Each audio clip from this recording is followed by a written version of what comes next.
dat zie je ook met religies. Ze klampen naar hem vast als aan een teddybeer. Ja, maar dat...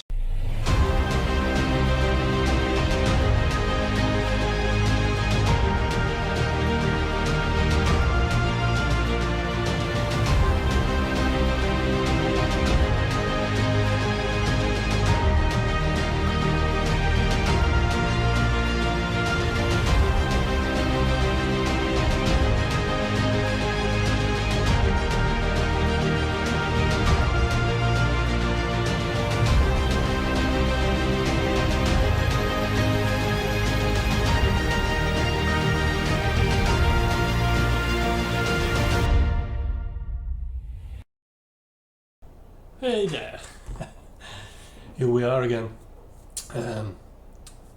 I promised that I would make another video on this EARTH conference that is going to take place in the Netherlands, where fleurs are gathering to try to prove and discuss the flat earth.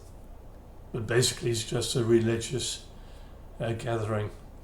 It's like a video I did many years ago when there was this big flat earth conference in the United States, which ended up to be just an evangelic gathering. Every speaker was saying, they are trying to hide God from us. And now here in the Netherlands we are going to have a conference as well, and one of the other speakers I want to discuss with you is Willibrordus. There he is. Oh my God. For me it's a silly man who thinks the earth is flat because the Bible says so.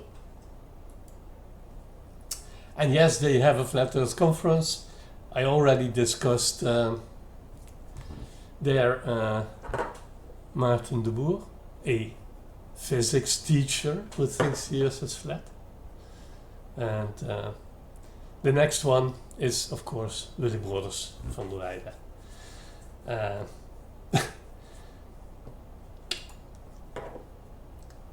And this is what they, how they announce him. And the funny thing is that a day later, I saw on another Facebook page where I'm banned, I saw this, and suddenly he added a title for American English. Engineer in our country and in Germany has a different meaning. In your country it's probably you give somebody a screwdriver and he is an engineer. It's basically a bachelor of science, and I think what we see here is stolen valor. I don't believe that Willibrordus has a bachelor degree, because he's too fucking stupid. If you look at all the videos they made, or he made with his partner in those days, and I had so much fun debunking him, but one thing I learned was that they had no understanding of math, of physics, of biology. So who is Willie? Because people are going to pay 75 euros for a single day to listen to people like him. And well, one thing he is not is a theologist. Some people think they are because they can cite every freaking phrase from the Bible, but that doesn't make you a theologist. He was born a Catholic like me, but he went the wrong way, and I think I know why.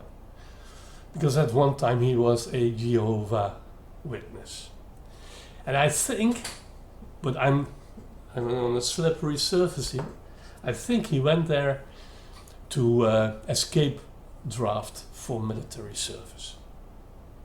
Yes, I think he's such a coward. And now he is a religious activist. He is especially a truth and science denier, which again means the title he has put in front of his name in the other slide, or here as well, that doesn't belong with him. Stolen valor. He's also, now if he was a skeptic, if I could, in one way or the other, detect some thinking skills, then it would be okay. You know, sometimes people do react, and then I think, okay, you at least have tried to investigate something, and you came to the wrong conclusion, but still you did. He doesn't. He does not. He's a homophobe, but that's what's new. Huh? Look at the followers of Trump. But more serious, he's a Holocaust denier. Some time ago, he also was managing a website called the Lollards, also a religious deviation from Christianity. And there he had text that denied that the Holocaust had existed. And that's terribly wrong. It makes you, in my eyes, a Nazi. And he appears to be pretty much extreme right-wing, although he thinks himself that he's in the middle. And I think he's the best example of Dunning-Kruger. When somebody is thinks so good of himself and knows so little. That is a very nice example of Dunning-Kruger. He basically thinks he knows the Bible better than the Pope. Ha! What better example can you have? Maybe we should listen to somebody that actually studied the Bible and the old texts. So I will give you a little clip of two different programs that have been on television, where this lady was interviewed, and we can listen what she says about the Bible. She is an absolute fan. You know, for her, the Bible is one of the best books ever written. Well, everybody can have their own little mistake, can't they? Let's have a look at that. We cannot possibly understand Western culture and the history of Western culture without the Bible. Professor Francesca Stavrakopoulou is the head of theology and religion at the University of Exeter in the UK.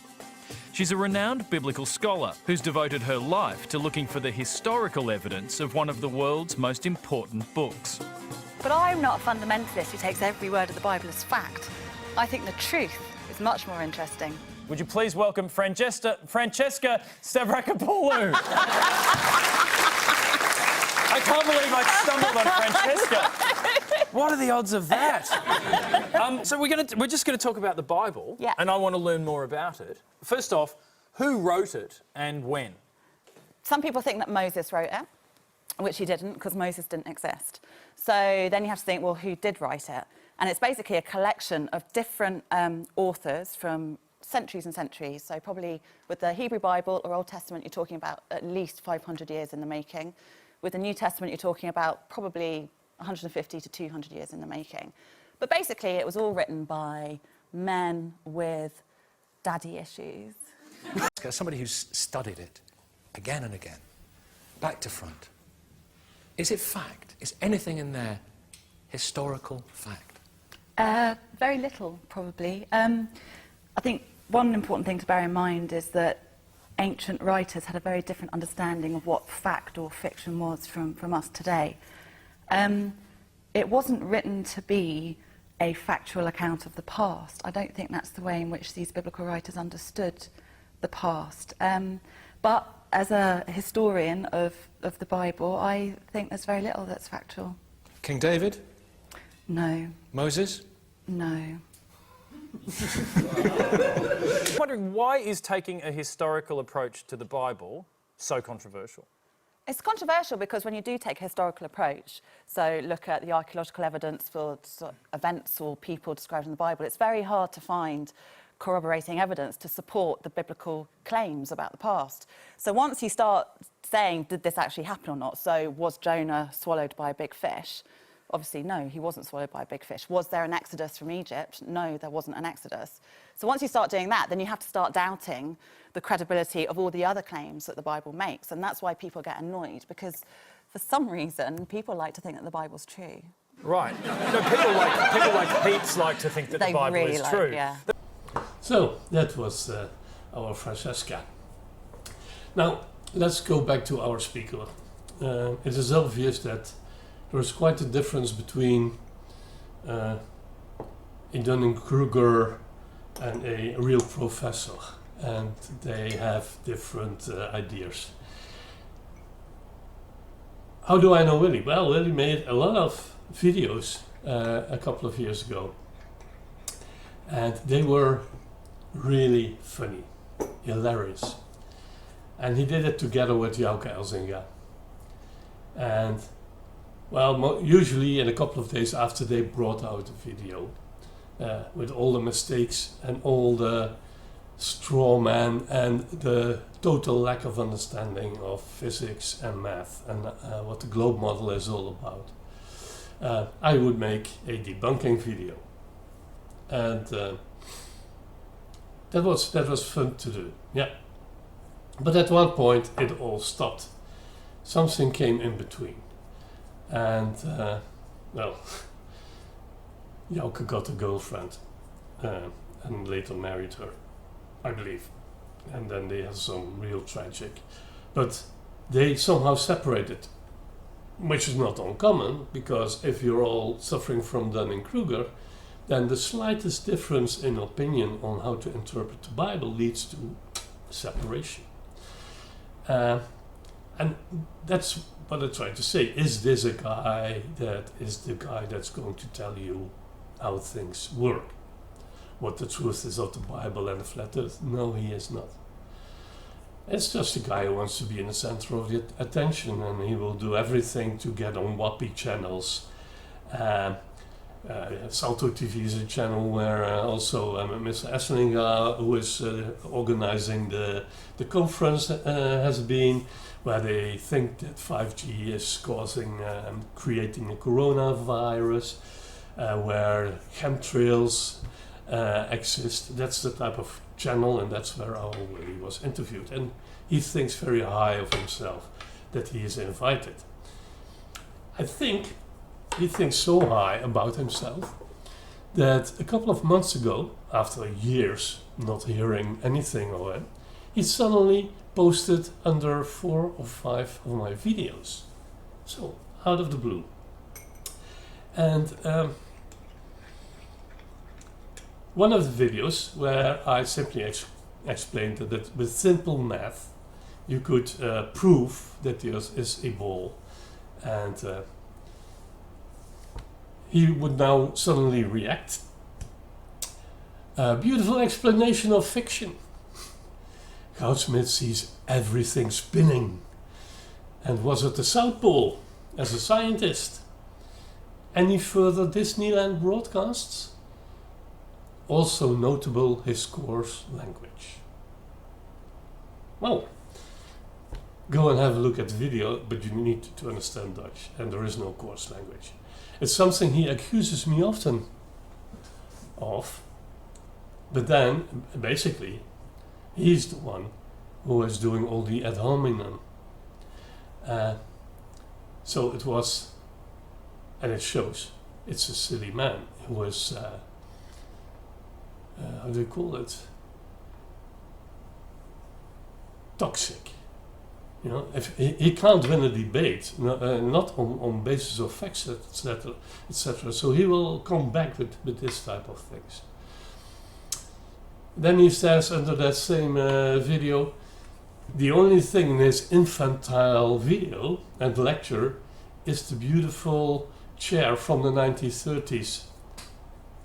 And then he wants me to consider to give it him as a gift out of mercy.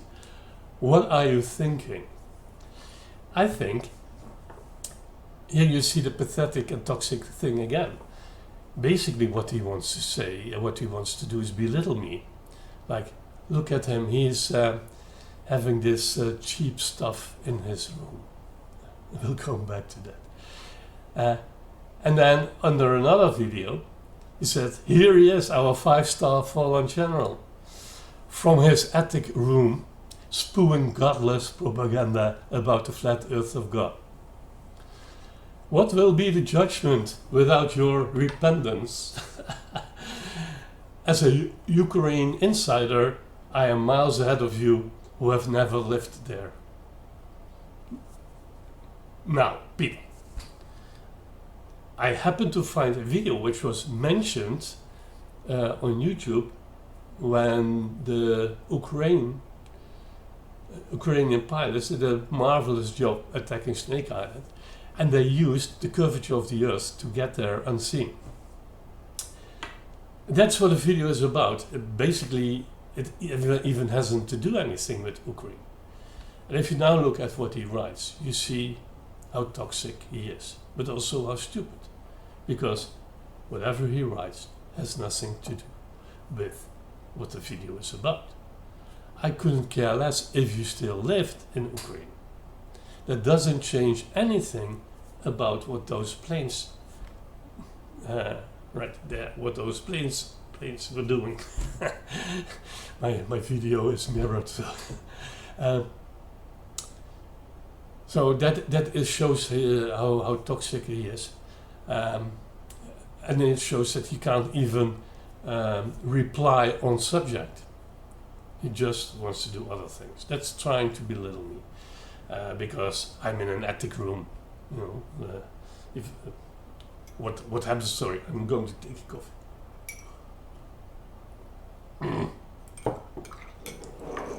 I forgot the sugar.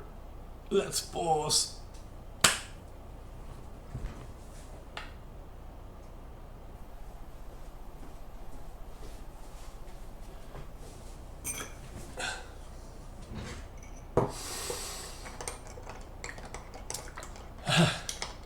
Yeah, sorry, I still drink coffee with sugar.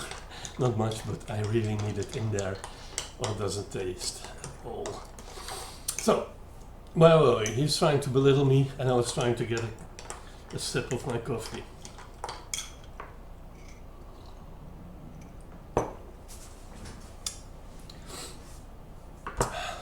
How should I react? Most fleurs you see online are always in the garage. I'm also in the garage, and I'll show you later. Or on the attic, or outside, because the wives say, F, get out of the house when you start doing these silly videos. Willibrordus and 𝙢𝙤𝙤𝙬 did it in the bunker in Arnhem. Well, that was at least a special place, but a message to Willie. You can buy the share. Here you see them. I have two, so you have to buy both. You get them for half price. So in total there will be around 2,000 euros. It's probably more than your entire interior of your apartment. But now this is my man cave. Yeah, behind that desk at the end. That's where I'm sitting now. And the paintings I did myself. And somewhere there is a very fat Bible. Yes, I have one. So, really, don't do these stupid things, because it tears you down. Because you can't win. If you want to make this personal, you can't. Now, a real other in the same period, ad hominem, was a godless evolution Jew like Goudsmits who promotes war and destruction. And then some standard fleur rhetoric. This shows his that he's also anti-Semitic. We already knew he was a Holocaust denier. And that's not the type of people you want in front of an audience trying to explain stuff to you. The fun part is, however, that he wants to call me Jew. I noticed that many fleurs do that. I don't know what fleurs have with being extremely Christian, which means you believe in a Jewish God, and then you're anti-Jews. But I'm not a Jew. I'm actually working on a family tree, and I'm already somewhere in the 1600s, and we're still farmers in the southern part of the Netherlands. And then I looked up in a sort of inventory or a list with people with Jewish names, and basically there is no Goudsmits there. Goudsmit, yes, Goudsmits not. Van der Weide, however. Yeah, there are some Jews with that name. So again, you're not doing research. You never do research, and you fail therefore. And you also fail as a human being with 𝙤𝙤𝙤𝙬𝙤 taxonomy. You shouldn't do that. So, I think it will be a waste of money to go and listen to Willie, or at the conference at all. He will not be able to bring any insight to the shape of the world, nor insight of the Bible, because he's no expert at all. If you want to hear his nonsense, I will post all the links of my debunks below. And then I also have 3 little few-second clips where you can hear how eloquently Willie is speaking, and he has to do it in English. And the last part of this video is a message that there might be a cure for Willie and all his friends. So I hope you liked it so far. Go and have a look at Willie and the cure. If you like it, thumbs up. If you don't like it, thumbs down. And subscribe, because next I probably will talk about Frans, Heslinga, the guy who organizes and who's going to make all the money from this conference. Thanks for watching. Hope to see you soon. Bye. Welcome viewers from Arnhem, the Netherlands. Our channel, Pure Gospel on the Flat Earth, in Dutch, Puur Evangelie op de Platte Aarde. Welcome 𝙘𝙤𝙢𝙢𝙬𝙧. Today we have a new episode with the name Camping Level Christianity. Yeah. Because you are son of a reformed pastor. Your Yes. background, my background is the Roman Catholic Church, and later I moved to the Jehovah Witnesses. And already we have made more than 50 videos, Jouke. And, Yes. and sometimes I see the comments from people how they are shouting and try to explain that we are ridiculous, that we are not truth. But we try to explain it without any political view, and it's for us about, okay, we was grown up even with this kind of lies and ideas that we should disbelieve. Don't know much about history, don't know much biology, don't know much about a science book, don't know much about the French. A biologist says, this is going to cause some controversy, that religious fundamentalism could be mental illness. For a long time on this show, we've been saying that the line between fundamentalist religious beliefs and schizophrenic or otherwise disturbed mental illness type beliefs is a pretty blurry line. And now an Oxford University researcher named Kathleen Taylor says that one day religious fundamentalism may be considered and treated as a curable mental illness.